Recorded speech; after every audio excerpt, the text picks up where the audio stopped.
Fakt začína byť lepšie ako na hokeji.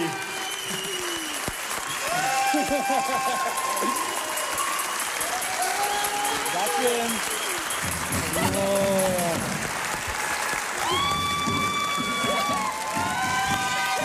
Romana Tangván, Laci Strajk.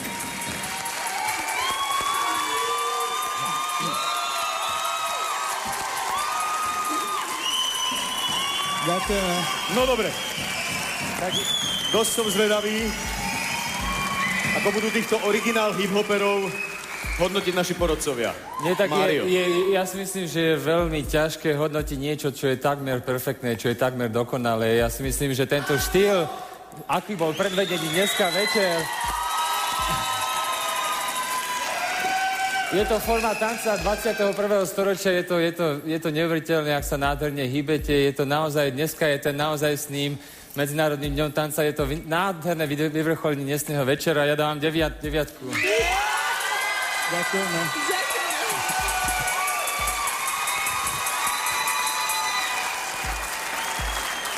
Jožo Laufer, veľký hip-hoper.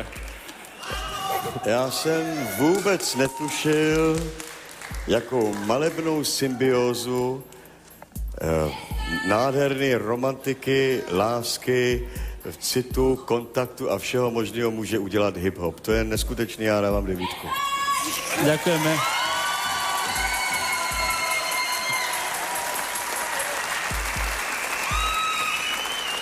Pani Helena, prosím.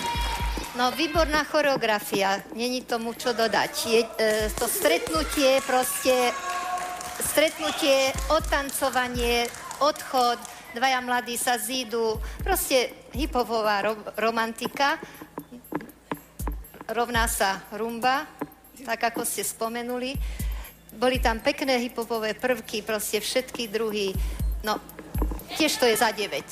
Ďakujeme.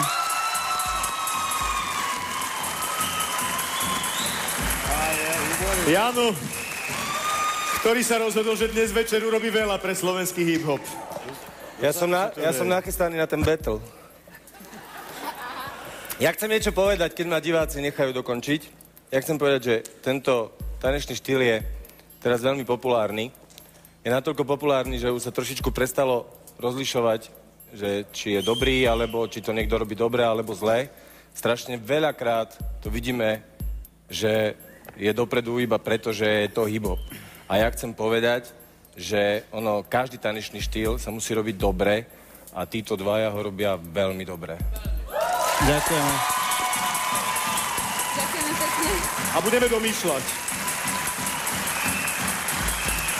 Chcete sa vyjadriť? Ďakujem pekne. Fajn. Ja nemám slovo, ďakujeme pekne. Romana Tangvánová, Laci Strajk. Dosť dobre.